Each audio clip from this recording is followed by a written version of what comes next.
Professor Renato, colegas, ao professor Renato, meu agradecimento pelo convite de participar dessa sessão maior do nosso hospital, e a vocês, meus amigos, meus colegas, obrigado por prestigiarem lá. Eu tenho olhando até a minha memória eletrônica, minha memória de arquivos, eu vi que seguidamente, ou algumas vezes, ou periodicamente, digamos assim, eu tenho estado presente até aqui. A última vez mais detalhadamente há 2 anos, e estarei aqui falando obviamente para uma seleta plateia que conhece o assunto. Então eu tenho aqui um compromisso com vocês, estabelecido a priori, de trazer realmente algumas coisas provocantes, exclusivamente, sem qualquer intenção de cobrir o campo, né, que é extensíssimo, da hipertensão, da doença cardiovascular, do risco, trazer algumas informações, dessa história, inclusive da humanidade, dos seus dados atuais, que tem realmente impacto para todos, isso para nós. Nós realmente somos todos potenciais clientes. E esse entendimento que eu tenho sobre o risco cardiovascular deste fator, pressão sobre centímetro de vaso, nos transforma realmente ou em pacientes ou em indivíduos, como a maioria de nós aqui certamente, que podemos ter a percepção e, com base nela, assumir atitudes de prevenção para que pacientes não venhamos a ser. Porque se sobrevivermos por longo tempo, todos hipertensos seremos. E a questão é simples, é essa. Pressão em, aqui a unidade Pascal, Newton por metro quadrado, derivada para milímetros de mercúrio, medida no sistema cardiovascular, exercida sobre uma superfície de área vascular. A pergunta fisiopatogênica que existe é se são as anormalidades dos vasos, aqui representados de forma gráfica, sobre a pressão, exercendo, não interessa os mediadores, isso aqui eu peguei de um slide de alguma aula que eu tinha, eu nem sei o que significam essas coisas, mas são várias coisas aqui dentro que influenciam a pressão, contrai o músculo, relaxam e aumentam a pressão. Ou se é a pressão dentro do sistema vascular que exercida sobre esse centímetro quadrado, ou esse milímetro quadrado de vaso, determina alterações tróficas, de endotélio, etc., que terminam por degenerar, enfim, o nosso encanamento vascular e promover a sua obstrução, a sua oclusão e os eventos cardiovasculares que todos nós conhecemos. Eu tenho uma convicção muito forte de que existe uma razão muito simples para que a pressão dentro do sistema eleve-se e que com isso determine a alteração do vaso como consequência da elevação da pressão dentro do sistema. Isso tudo principalmente dependente da nossa capacidade herdada e que infelizmente é herdada na maioria das pessoas para, com muita competência, reter sódio, porque nós não fomos montados para excretar sódio, nós fomos montados para buscar sódio, comer bastante sódio e não excretá-lo pelo rim, e com isso promover uma elevação da pressão dentro do sistema por uma razão simples. Sódio, água, volume, o continente é o mesmo, a pressão aumenta. E isso determina a alteração vascular. Uma fotografia de uma parte dessa história está em índios brasileiros e a sua contribuição à ciência. Os mundurucus pesquisados por Lowenstein na década de 60 do século passado, que comiam sal e só diferenciavam-se dos carajás por isso, e que tinham a pressão arterial elevada ao correr da existência, em anos, versus os carajás que não comiam sal, que alimentavam-se naturalmente e tinham a pressão arterial continuadamente baixa. Em Porto Alegre, nós estamos todos, os jovens especialmente aqui, submetidos a essa tensão diária de sobrecarga de sódio e com a necessidade de excretar, porque isso é lixo. Sódio em excesso é lixo inorgânico. E a pressão tem que botar esse lixo para fora. Bota por onde? Pelo nosso sanitário do lixo orgânico, que é o sistema urinário, né? Renal. E precisa pressão para aumentar isso. Se o rim é muito competente para reter o sódio, a pressão aumenta para vencer essa competência e excretar essa sobrecarga de sódio. Nós olhamos isso em Porto Alegre, numa tese de doutorado do Dr. Renan Stoll Moraes, em jovens normotensos em Porto Alegre, aferindo a quantidade de sódio que eles tinham ingerido e a pressão arterial naquele dia. E a história familiar de hipertensão, sim ou não. E verificamos que quando havia interação no mundo real, morando no Moinhos de Vento, no Morro da Cruz, né, na Cavalhada, etc., cidadãos jovens de Porto Alegre com menos de 35 anos, a pressão era mais alta, dentro de valores normais ainda, quando coexistiam predisposição familiar e abuso de sódio, ou seja, consumo aumentado de sódio naquele dia de aferição. Então, é simples. Rim, nós temos um rim de camelo, né, retentor de sódio, para que, se não tivermos sódio, não tivermos água, a gente sobreviva, certo? Mas como nós comemos sódio abundantemente, a água é livre, certo? Nós viramos o processo e agredimos o nosso aparato biológico, que é de poupança de sódio, tentando fazer com que ele inverta a sua função e excrete o sódio. A humanidade ficou olhando isso por muito tempo. O século passado foi riquíssimo na produção do conhecimento nesta área. Ainda em 1949, afirmava-se num trabalho que a pressão arterial, talvez subindo, fosse benéfica. Vejam só o nível de discussão. Mas esse já era um dissidente que não tinha estudado muito o assunto. Porque em décadas anteriores, depois da medida do método indireto da medida da pressão arterial, da sua incorporação à clínica médica, há um estudo maravilhoso produzido pela humanidade, de fato por 3 sujeitos, né? Keith, Wegner e Barker, que numa clínica avaliaram mais de 2, 3 centenas de pacientes, mediram uma série de aspectos dessas pessoas e seguiram esses indivíduos por algum tempo. Por alguns meses, de fato por 90 meses, alguns anos. E em 1930, mediram a pressão, fizeram um eletrocardiograma e avaliaram o fundo de olho. Vocês todos sabem que eles dão a origem da classificação de KV em 4 grupos. Mas a classificação não se baseava no fundo de olho. A classificação se baseava em clínica e pressão arterial predominantemente e alterações eletrocardiográficas incipientes naquela época. E o fundo de olho corria em paralelo com isso. E eles nunca propuseram essa classificação que a gente lê no Emerson. Isso aí é uma corruptela do trabalho de Keith, Wegner e Barker. O Barker deve ter morrido muito triste, porque o nome dele caiu fora na história, ficou só o KV, certo? E eu sempre falo KVB para homenagear o Barker, então. Nesse trabalho, olha que elegância, infelizmente para os pacientes muito triste, mas para a ciência da humanidade, os indivíduos do grupo 4, hipertensos muito intensos, com sintomas, com falta de ar, eram pacientes que tinham insuficiência cardíaca definidamente, 12 meses depois, 25% estava vivo, 75% tinha morrido. Uma coorte de risco cardiovascular e pressão. No grupo 3, uma sobrevida maior, no 2 e no 1, mas mesmo assim ainda muito grave, 84 meses depois, mais de 50%, mesmo no grupo 1, havia falecido, porque nessa época só se olhava isso, né? Não havia tratamento. O tratamento antihipertensivo começou, por incrível que pareça, na década de 60 somente. Antes disso, o tratamento era exclusivamente cirúrgico, e foi feito em Porto Alegre, simpatectomia e dietético, com a dieta de rice, né? de arroz, de Kempner, de dieta baseada assim na ausência completa de sal para baixar a pressão arterial. Bom, a humanidade construiu também, vamos dar um nome a uma parte da humanidade, os cientistas de Harvard, que foram para Framingham, alugaram uma casa, 3 pisos, no térreo consultórios, no andar do meio laboratório, no andar de cima administração, chamaram uma parte da cidade e começaram a seguir esses indivíduos desde 48, tem 5% dos pacientes, dos indivíduos de Framingham original vivos ainda, com mais de 90 anos de idade, certo? E inclusive um casal deles, que eu vi uma entrevista na TV, muito satisfeito e feliz por ter participado dessa experiência humana ímpar, de ter ido a essa clínica a cada 2 anos nos últimos 50 e tantos anos. E esses eram muito saudáveis e a pressão deles era muito baixa. Eles não morreram.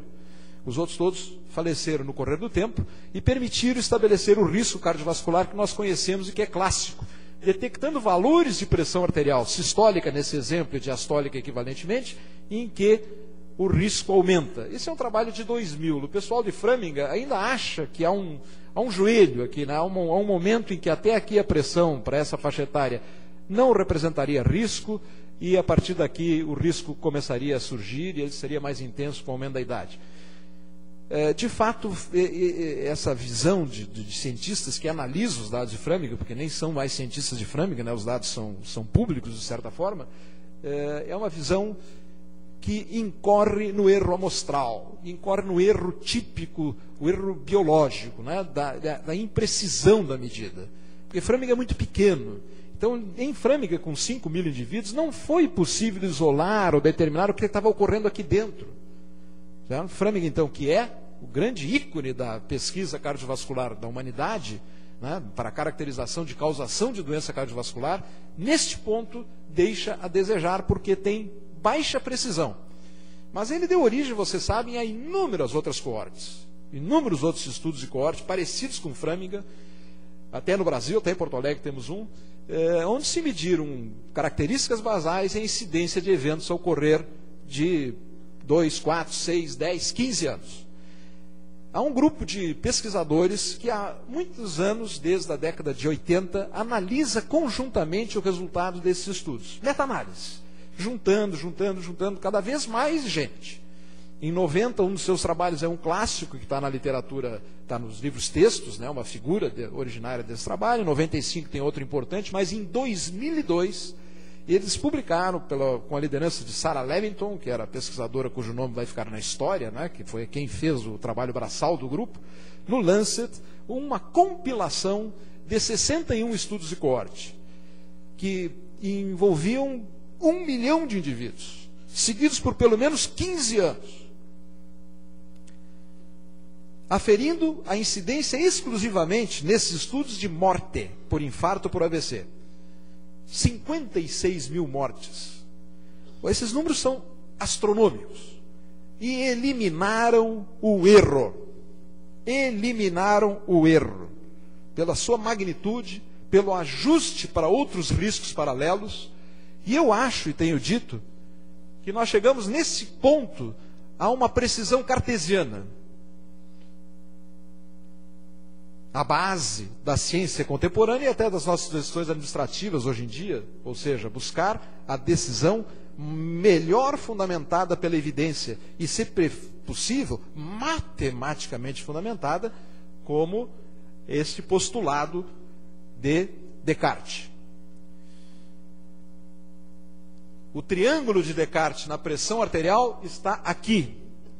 Este é o risco cardiovascular, lembre-se do meu primeiro slide, atribuível a cada milímetro de mercúrio sobre cada centímetro de vaso de cada indivíduo presente sobre a face da Terra. E é idêntico para todos.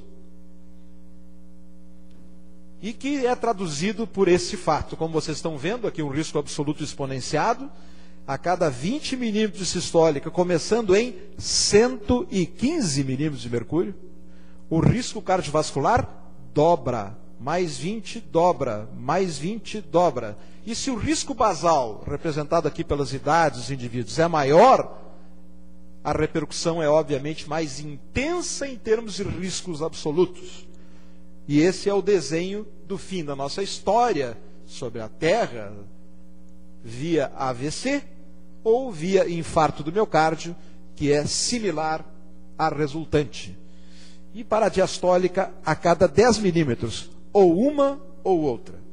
O resto é conversa fiada. O resto é palpite, o resto é retórica. Eu tenho uma convicção, assumida desde a leitura desse trabalho e acompanhando a literatura, de que nós chegamos à precisão matemática, isolando o risco representado pela elevação da pressão arterial. E a pressão arterial normal mesmo, normotenso nessa sala, tem menos de 115 por 75. E talvez seja menos do que isso, porque esses estudos aqui estudaram indivíduos mais idosos e não tiveram poder e capacidade de avaliar o que está acontecendo aqui nos jovens aqui sentados, não? que têm menos do que essa idade. De fato, esse risco não é tão assustador do ponto de vista absoluto, né? Porque ele está aqui exponenciado. O risco real é não exponenciado, o risco real aqui, veja, dobra, não aparece nada, né, em termos de risco absoluto. Só quando os indivíduos já são mais idosos, e aqui aparece o joelho que Framingham detectou. Ao redor de 160 de sistólica, ou ao redor de 90 de diastólica, o risco começa a ficar mais nitidamente elevado, e aparece então o valor que a humanidade escolheu para chamar o indivíduo de hipertenso, 140/90. Mas o indivíduo com 130/80 também é hipertenso. Segundo o Joint, como o professor Renato citou, ele seria chamado de pré-hipertenso. Pré-hipertenso é um pit stop na história da ciência, nessa área, da medicina e da humanidade. Antecipo que daqui a alguns anos seremos todos hipertensos com mais de 120/80, pelo menos. O que fazer? Qual o risco absoluto? Alguém vai ter um evento agora ou não? Não, é baixíssimo o risco, mesmo para indivíduos de mais idade, é baixíssimo o risco absoluto, mas todo mundo tem que estar informado de que esse é um risco real e pode escolher a sua faixa na vida. Onde eu vou ficar? Quando a gente tem 20 anos, não queremos nem saber o que vai acontecer quando nós tiver 70. Quando nós estamos com 50, nós começamos a enxergar 70 logo ali. E nós queremos ter saúde, certo? Vascular. Nós queremos ser aquele velhinho que vai consultar e tem a pressão arterial absolutamente normal aos 85 anos de idade e que o colega diz a nós: o senhor está muito bem, a sua pressão é de guri. Há um erro nessa observação. A pressão de guri não é mais uma característica de jovialidade desse velhinho, é a causa da jovialidade cardiovascular. Inclusive para demência vascular e para Alzheimer. Eu não trouxe dados aqui porque é muito extenso, mas pressão arterial aos 40 anos de idade prediz a incidência de Alzheimer depois dos 60 anos de idade. Mas para os macroeventos vasculares, doença arterial coronariana e AVC, 62% dos casos de AVC são explicados. Quem fez esse cálculo foi uma turma lá da OMS, né? No Report de Saúde de 2002, por pressão acima de 115/75, e 50% praticamente da doença arterial coronariana por pressão acima desse valor. Esse é o dado matemático preciso e evidente. Se a humanidade ficasse com a pressão abaixo de 115/75, os neurologistas teriam 60% a menos de AVCs para tratar e nós cardiologistas menos 50% de infartos do miocárdio para tratar. Novidades na área. Em cima dessa realidade, dessa demonstração desses estudos, da soma, eu digo até que esse estudo da Sarah Levington e seus associados, ele é de fato o maior estudo feito pela humanidade, certo? Na sua soma, é óbvio que, imagine o esforço, o dinheiro para estudar 1 milhão de indivíduos seguidos durante 15 anos. Mas o resultado compilado passa a ser, para mim, alguma coisa matematicamente precisa no modelo epidemiológico e ímpar no estudo de causação de doença ou de predição da saúde cardiovascular. Será tudo pressão? Vou contar uma historinha atual, né, de um fármaco que há outras causações de doença, né? Colesterol elevado, LDL elevado, HDL baixo, em modelos parecidos com esse, que determinam que, por exemplo, o indivíduo com HDL de 40 tem um risco X, 50 diminui, 60 diminui mais ainda, etc. Se chegar a 80 miligramas por decilitro de HDL, o paciente será praticamente, pelos modelos epidemiológicos do estudo dos lipídios, imortal. E nós estaríamos todos, obviamente, perseguindo a descoberta de um medicamento que produzisse esse efeito. Seria o equivalente a tomar uma pílula antihipertensiva que instantaneamente, de um dia para o outro, levasse a nossa pressão de 180, vamos botar aí 60% de 180, para 80 milímetros de mercúrio aproximadamente, sem a precisão matemática. Você toma um comprimido, a semana que vem está com 80 de sistólico. Tem que, obviamente, carregar o cara numa cadeira, segurar ele em pé, né? Vai despachar deitado, né? Não vai ter condições de ficar, né, mas seria o equivalente a ter um efeito de uma pílula antihipertensiva e que não existe.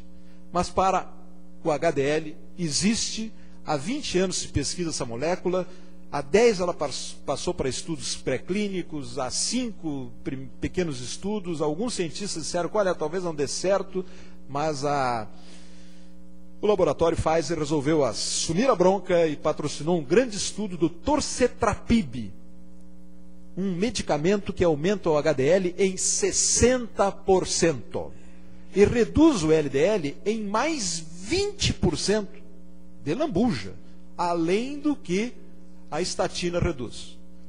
Ou seja, essa é a pílula curativa. Este é o elixir da longa vida. 15 mil pacientes randomizados, 7.500 para cada lado. E em dezembro do ano passado, eu até pulei, mas eu achei uma coisa importante, estava pulando a minha articulação, mas para vocês saberem o seguinte, aqui dados bem recentes da professora Leila sentada ali, do nosso grupo, publicados online, um estudo de incidência de hipertensão em Porto Alegre. Isso aplica-se a nós, então, né? Está no Journal of Human Hypertension. 39 por 1.000 pessoas anos, em adultos, de 18 a 70 e tantos anos. Sendo que em pré-hipertensos, 79 por 1.000 indivíduos de 40 a 49 anos se tornarão hipertensos. Isso significa que em 10 anos, pré-hipertensos eventualmente presentes aqui, meus amigos e meus colegas, cuidem-se, porque a cada 5 dos senhores, 4 serão hipertensos. Então, se não tiver o risco que eu aqui estou desenhando, há esse outro risco de estar realmente num pit stop para hipertensão, no estágio de pré-hipertensão. Mas o torcetrapib, que tem esse mecanismo belíssimo aí, magnífico, né? Faz isso tudo, né? Alguém quer ver? Eu posso explicar em mais detalhes, né? Mas está ali, ó, né? Essa é a paixão da humanidade, gosta muito de expressões gráficas, né, da realidade, desenhos bonitos, e quando a gente entende um desenho desses, a gente vai e compra o remédio instantaneamente, né? Esse é o resultado do estudo que eu estava comentando com os senhores, e foi suspenso. A Pfizer perdeu aproximadamente 12 bilhões de dólares numa semana, pelo resultado negativo desse estudo, porque aumentou a mortalidade em 60%. Apesar de, num estudo menor, vejam aqui, o HDL, olha aqui, ó, aumentou 58,6% no grupo tratado. O LDL reduziu em mais 13%, como aqui aumentou 6%, uma redução de 20%. Esse é o estudo menor, o ateroma não mudou, e aqui está o vilão da história. O torcetrapib, infelizmente, é hipertensor. Aumentou nesse estudo aqui em torno de 4 milímetros, quase 5 a sistólica, e em outros 2,5 milímetros aproximadamente a diastólica. E a interpretação dos autores é essa. Essa droga aumenta o HDL de forma fantástica, reduz o LDL de forma fantástica, mas aumenta a pressão e aumenta a mortalidade. Cabe uma indagação até de ordem aqui aristotélica, até de interpretação, de lógica, mas vem cá. Mas se aumentou um e piorou no outro, melhorou num lado, piorou, não estaria mais perto do 0 a 0? Então, a minha interpretação desse estudo, como é dos próprios autores dos trabalhos, é de que a pressão é mais importante. Nós temos que repensar a teoria lipídica. E aí alguém disse, não, mas vem cá, vamos agora ver para uma palestra de hipertensão e vai acabar com o colesterol? Não. E as estatinas? As estatinas reduzem a incidência de eventos em aproximadamente 30%. Todos os estudos, né? 30%. Dependendo do risco, 30% é muito, risco baixo, 30% é pouco. E sempre se pergunta, mas é tudo colesterol? Não tem algum efeito pleiotrópico das estatinas? A hora se persegue o tal de efeito pleiotrópico, que eu não sei bem o que é, mas é uma palavra bonita. Pleiotrópico das estatinas. Pois uma meta-análise de estudos em que se mediu pressão arterial com estatina, não são os megatrials. O megatrial era só estatina versus placebo. Em alguns, e tomavam antihipertensivos, a pressão nem foi medida, não tomaram conta disso. Mas em alguns estudos, onde mediram a pressão arterial e não houve co-intervenção, as estatinas reduziram a pressão sistólica em 4 milímetros de mercúrio. 4 milímetros de mercúrio. Se nós colocarmos no risco predito pelaquela figura inicial, ou a figura central dessa palestra, 4 milímetros é 25% aproximadamente de redução do risco. Ou seja, quase toda a redução do risco da estatina. Estamos tomando também um outro antihipertensivo sem saber? Deixo esta pergunta no ar. Certo? Estamos todos tomando. Quem está tomando estatina, né? Eu, por sinal, ainda não estou tomando, mas talvez venha a tomar a partir desses dados.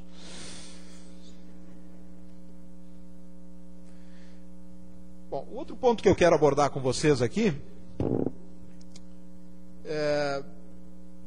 até pela natureza da palestra e pelo título que lhe foi dada, centralmente está dada a minha mensagem. Eu gostaria de trocar algumas ideias com vocês em seguida. Mas há outros derivados desse fato, e que têm importância para nossas decisões terapêuticas e outros aspectos. Então eu vou trazer mais 2 ou 3 pontos aqui para vocês. Primeiro, para compartilhar com os senhores, também um orgulho do grupo de pesquisa, que tem agregado o professor Denis Martinez mais recentemente, de uma observação que eu vou mostrar a vocês em seguida, sobre hipertensão resistente de sono. Antes eu quero comentar um outro aspecto, que é a precisão da medida da pressão. Eu disse a vocês que, com a soma daqueles 61 estudos e 1 milhão de indivíduos, o erro desapareceu. Se chegou à precisão matemática. Mas como é que eu faço na clínica, para ser mais preciso? O método de ausculta, pelos sons de Korotokov, pelo estigmanômetro, pelo tamanho do manguito, pelo tamanho do braço, é um método quase pré-histórico de aferição dessa variável. E até porque ela varia muito, né? Super variável, que é a pressão arterial momento a momento, da hora do dia, de noite, etc. Então, de fato, agregaram-se mais recentemente métodos que estão individualmente diminuindo o risco e captando esse risco de forma mais precisa. Que são os registros repetidos. A ideia é básica, não é um método, não é um aparelho. São duas coisas, de fato. Um é o aparelho eletrônico e diminui o erro do observador, não fica olhando lá a pressão cair no reloginho, né? Arredondar tudo para 80 ou para 85, como nós fazemos na prática. O mundo tem uma literatura de denúncia que enche uma prateleira, né, de como se mede mal a pressão. Não vai se medir bem. Tem que esquecer a medida da pressão pré-histórica. No futuro teremos métodos digitais, aquele do relógio validado, com um erro muito menor. E também a MAPA, que é a monitorização por 100 vezes da pressão arterial, ou 80, ou 60 que seja, durante 24 horas. O erro diminui, a precisão aumenta, e nós temos uma ideia mais clara sobre a nossa pressão usual, ou a pressão usual, então, aí, do nosso paciente, em condições de atendimento ambulatorial. Esse é um dado, nós temos até o Miguel, do nosso grupo, estuda mais esse assunto, e palestra sobre isso, mas eu acho que nem ele tem esse, que saiu a semana passada. No Circulation, uma análise de mapa versus consultório, uma análise cooperativa de vários grupos de pesquisa internacionais, e vocês veem aqui o risco, que é aquele... Que risco é esse? É o da figura da Sarah Levington. Não exponenciado. Está aqui a curva exponencial, né? A curva, certo? Aqui para eventos cardiovasculares, para eventos cardíacos e para AVC, dependente da pressão sistólica e dependente da pressão diastólica aferida em consultório. Se nós medirmos essa pressão na MAPA, que foi feito nesses estudos, também dados recentes e muito interessantes, vocês veem que, vejam lá onde estão as pressões lá, ó, para ocorrência de eventos, 160, e aqui em 160 as pessoas já morreram todas. Ó. Os valores vieram para cá. Por que vieram para cá? Porque nós temos maior precisão matemática. O erro é menor. Então, medindo a pressão na MAPA, vejam o risco evidente que tem aqui dentro desses. Né? E esses autores estão propondo, inclusive, que valores, eu até tirei na última hora esse slide, mas eu digo aqui o valor, era meu plano, os valores realmente normais de MAPA são assustadoramente baixos. Nem são os das mapas de diretriz. Bem na linha da Levington.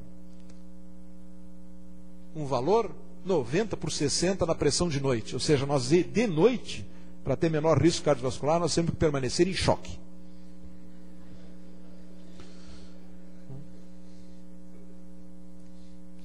De forma que, na soma desses estudos, pressão de consultório, para nós, do ponto de vista clínico, normal e 24 horas normal, como grupo de comparação, temos o menor risco.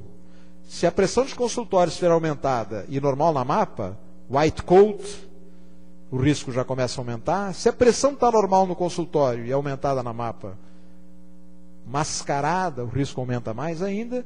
E se está aumentada nos dois, o risco cardiovascular é muito forte. Esses dados são da corte do Pamela, italiano. De forma que hoje nós temos uma caracterização de pressão arterial de dupla entrada, considerando a pressão no consultório e a pressão na mapa ou na monitorização residencial da pressão arterial corretamente feita. Não precisa ser mapa. E os reais normotensos diminuindo o erro. Entenderam? Aqui é a questão simplesmente do erro. As pessoas são as mesmas, só que o erro é muito menor. Então, se nós sabemos que ele tem a pressão realmente baixa, pelos 2 metros, fora e dentro do consultório, ele é o real normotenso. Se ele tem a pressão elevada pelos 2 metros, fora e dentro do consultório, é um real hipertenso, e essas duas condições aqui trazem risco intermediário.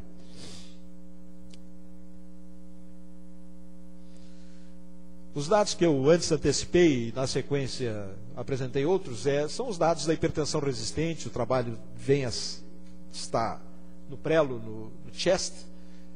É a tese de doutorado do Dr. Sandro Gonçalves, que muitos de vocês conhecem, mostrando que no nosso ambulatório, hipertensos resistentes têm síndrome da apneia e hipopneia do sono em proporção muito mais acentuada do que hipertensos com a pressão controlada, conferindo um risco de 4 para quem tem síndrome, né, da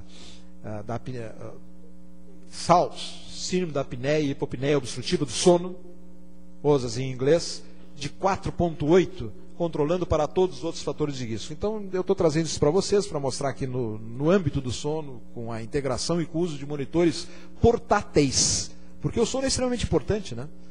Nós passamos 1/3 do tempo dormindo. O que está acontecendo lá tem uma óbvia implicação para os outros 2/3, para a nossa vida. Então, aqui, 2 coisas estamos fazendo: investigar e validar os monitores portáteis de registro de anormalidades do sono, com aparelhos que temos comprado em pesquisa, e será essa uma linha muito produtiva do nosso grupo. O último ponto que eu vou abordar com vocês aqui é a escolha do primeiro antihipertensivo. Bom, o primeiro antihipertensivo eu não vou abordar, né? Aqui, quem quiser dar uma olhada, eu tenho uma série de cartas fotografando muitos de vocês sabem disso, ouvem eu dizer isso repetidamente, artigos e cartas, especialmente pegando pilantragens do chamado viés corporativo, né? As corporações querem vender seus remédios e constroem de fato a nossa realidade, o nosso entendimento do que a gente tem que usar não está no nosso arbítrio. Fora cidadãos, médicos, como neste hospital, independentes, são muito poucos, a cultura médica foi apropriada pelas corporações. Eles são muito eficientes, não são do mal, não são venenosos, eles querem ganhar dinheiro, é assim, a corporação só existe se tem lucro. E eles querem vender um produto, e eles vendem do jeito que der. Eles teriam que respeitar um pouquinho mais a ciência, a verdade, etc. Mas não dá para fechar a porta para isso, toca a ficha, e mal certamente eles não fazem. Nós estamos avançando, a humanidade avança com as corporações, cada vez temos produtos mais magníficos para que vivamos por longo tempo. Mas em maio, no Brasil, o remédio mais vendido em maio no Brasil foi valsartano, entre todos os medicamentos. É o Diovan, nome comercial. Foi o mais vendido. Não em número de comprimidos, mas em faturamento. O principal motivo, são 2. Um é que a hipertensão é frequente, a estratégia do laboratório é forte, e também porque ele tem uma estratégia de uma carteirinha lá, de um bônus de desconto que é na linha de frente do atendimento médico. O médico pega essas cartelas, dá para o paciente, ele vai na farmácia e compra o Diovan com 50% de abatimento. E o médico já tem mais facilmente registrado a sua receita dentro do sistema, que é o fulano que deu a cartelinha, e no próximo congresso ele já está com a sua passagem garantida para ir passear, né? Então essa é a realidade de atendimento aí que explica o sucesso do Diovan. O sucesso do Diovan se dá contra contra isso. Quando testaram Diovan, né, valsartano contra amlodipino no ensaio clínico taco a taco, o valsartano perdeu para o amlodipino. Eles nem testaram contra diurético, né, que é a droga que você sabe, eu sempre preconizo como primeira opção. Testaram contra o amlodipino, até porque na época achavam que o amlodipino ia dar errado. Era uma época que os antagonistas do cálcio de hidropiridina estavam muito mal falados. Então vamos testar contra esse cara aí que é meio manco, etc. Vamos fazer uma corrida, né, de 100 metros rasos, né, vamos fazer a maratona com o manco. Né? Vamos ver quem é que chega na frente. Pois o manco chegou na frente. Né? Deu mais infarto com valsartano e deu mais AVC com valsartano. Então, para escolher, essa é uma informação clara. Se o viés corporativo não tivesse tomado conta da mente, da comunidade médica, etc., qual seria a opção racional frente ao paciente hipertenso entre valsartano e amlodipino? Amlodipino. É simples. Aí deram um monte de explicação, que isso, que aquilo, que basicamente a grande explicação é que a pressão não baixou com o valsartano. O valsartano é um excelente antihipertensivo, muito bem tolerado, porque ele não baixa a pressão. Porque o amlodipino baixou bem mais. Como vocês estão vendo aqui, 4 milímetros da sistólica e 2 milímetros da diastólica. Ou seja, para baixar a pressão a gente tem que dar antihipertensivo. Aí eles fizeram uma análise, quem baixou a pressão aí empatou. Aí chegaram à conclusão, se a pressão baixar, empata. Pô, mas e daí? Né? Ganha? Não. Né? Bom, o All-Het é outra grande experiência, meus closing remarks aqui da palestra, é fazer uma homenagem a um outro grande estudo, que não tem a magnitude da soma daqueles 61, mas que como estudo isolado é muito, muito poderoso. E custou um monte de dinheiro. E respondeu uma pergunta muito simples, qual a primeira escolha antihipertensiva para o povo em geral.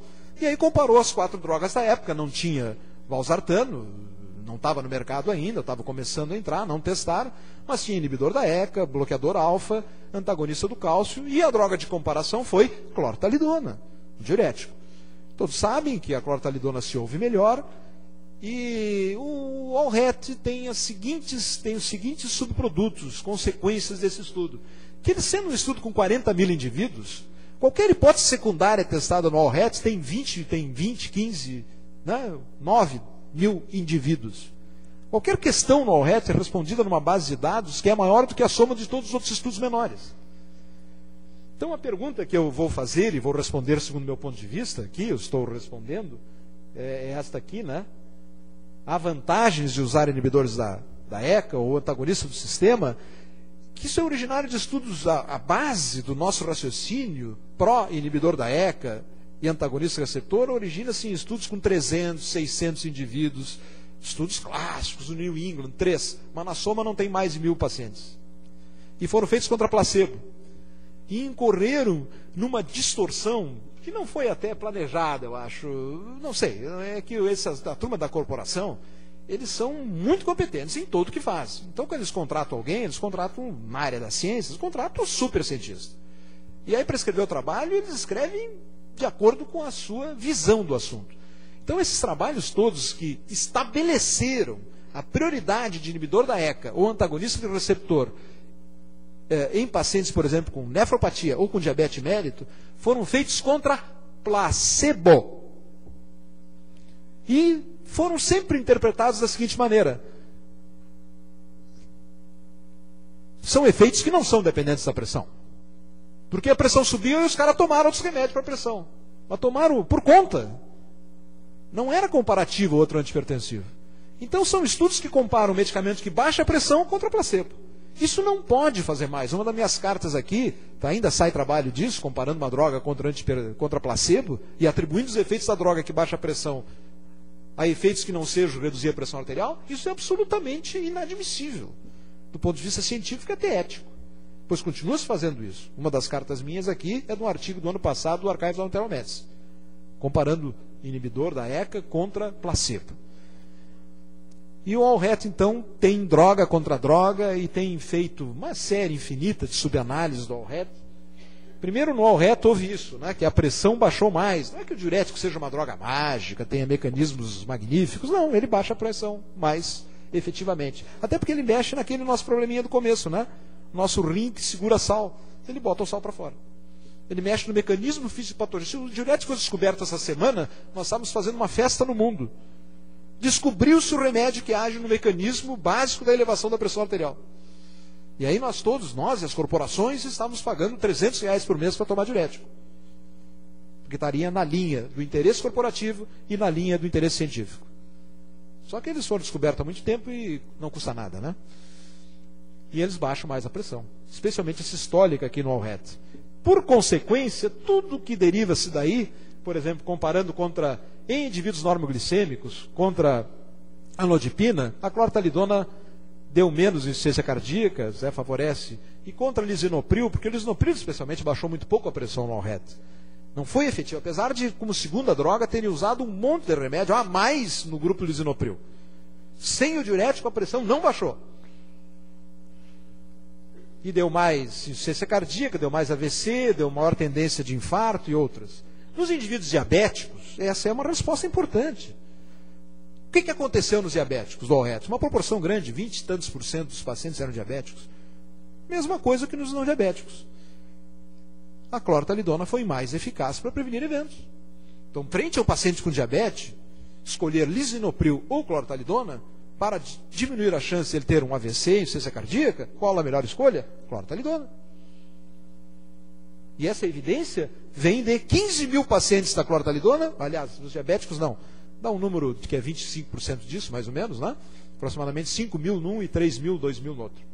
É um mega estudo. Esse dado aqui, os colegas da nefrologia, eu acho extremamente provocante. O All-Red não tem avaliação de sedimento urinário, então ele não tem o diagnóstico de nefropatia na linha de base. E a creatinina está dentro de valores normais. Mas ainda assim, a filtração glomerular calculada pode ser dividida em 3 faixas. E nos indivíduos com filtração entre 60 e 89, lisinopril aumentou em 74%. Esse é o primeiro estudo que tem realmente desfecho renal avaliado no ensaio clínico. É o primeiro, que é o único que teve poder para isso.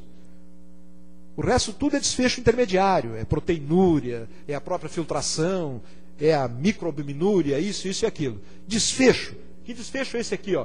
Doença renal terminal, diálise, ou morte por insuficiência renal.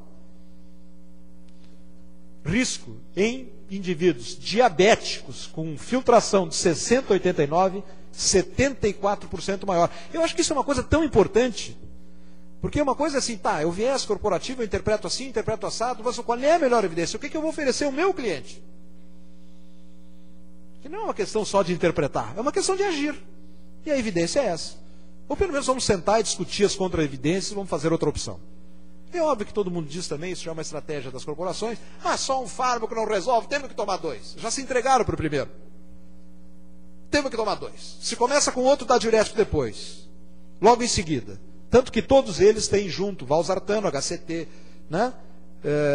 Losartano, HCT, etc. Tudo com hidroclorotiazida, que é para baixar a pressão enquanto eles vendem o outro. Alguém faz o dirty job. E o lodipino, a mesma coisa, aumento do risco de 72%. E o último dado, colegas, agradecendo antecipadamente a paciência de vocês e a vinda aqui, é uma análise também recente do All-Red, que é esta aqui. Eles foram ver o que aconteceu em indivíduos que desenvolveram diabetes no All-Red. O estudo é tão grande, tem tanta gente, etc., que deu para ver isso com razoável precisão matemática, estatística. E vejo que entre quem desenvolveu diabetes mais frequentemente com clortalidona, diabetes e glicemia, né? E a razão, eu não trouxe aqui os dados, é predominantemente pela redução do potássio e pressão. Quanto baixa a pressão e o potássio, a glicemia sobe. Não é um efeito metabólico do diurético, que ele vai lá e bota a glicemia para cima, não. É potássio e pressão. Por quê? Porque potássio e pressão baixas sinalizam os mecanismos de manutenção de pressão, certo? E que, em paralelo, cortisol, etc., eleva a glicemia. Então, isso é uma resposta homeostática a esta ameaça discreta de o organismo perceber a redução da pressão e do potássio sério. Mas, apesar disso, e a glicemia aumentar mais com clortalidona, o risco, vejam aqui, ó, talvez vocês não vejam o tamanho, o número, mas veem a tendência. O risco, mesmo nessa condição, no primeiro caso para infarto e no segundo para a morte, o menor risco esteve sempre com clortalidona, e para a mortalidade aqui o risco foi maior com onodipino, e para infarto maior com lisinopril, estatisticamente. Enfim, concluindo, nós temos esse parâmetro biológico presente em todos nós. Isso aqui não é dos doentes que têm outras doenças que nós cuidamos deles aqui no hospital, é uma coisa que interessa a todos nós. A minha interpretação, é óbvio que eu fui enfático, é óbvio que eu coloquei aqui também na exposição uma carga demonstrativa, digamos assim, da convicção dessa interpretação, mas tirando isso e falando muito tranquilamente à luz da interpretação dos dados disponíveis. Eu não acho que haverá uma evidência maior do que a que eu apresentei a vocês, especialmente em relação a risco de pressão arterial. Não haverá ensaio clínico, para verificar se a intervenção, qualquer que seja, em indivíduos com 125 por 75 por 80, vai reduzir a incidência de Alzheimer 80 anos depois ou 60 anos depois. Não vai existir, entendeu? Nem infarto. Não há condições logísticas para isso. A incidência é muito baixa. Então nós vamos ter que realmente tomar decisões hoje com base em informações concretas, mas que envolvem muito julgamento. A minha recomendação aos jovens aqui é que evitem os riscos muito bem claros e muito bem demonstrados para a elevação da pressão arterial com a idade, especialmente quem tem predisposição familiar. Papai e mamãe hipertenso, um pé atrás, aliás, os 2 pés atrás. Cuide do peso. Dá para tirar o sal? Ninguém conseguiu ainda, né? Ninguém conseguiu no mundo real tirar o sal. Talvez ações públicas, redução do sal, na conservação dos alimentos. Os cientistas estão trabalhando nesse sentido. Talvez os filhos de vocês comam alimentos industrializados, conservados com outros sais que não o sal de sódio, que é o veneno. Mas por hora, eu realmente recomendo aos jovens, tratem de manter a sua pressão bem baixa. E nós, mais veteranos, tratem de medir a sua pressão. E, se necessário, tomar remédio. Porque isso eu farei. A minha pressão, graças ao cuidado da minha querida esposa, está muito boa. Muito obrigado.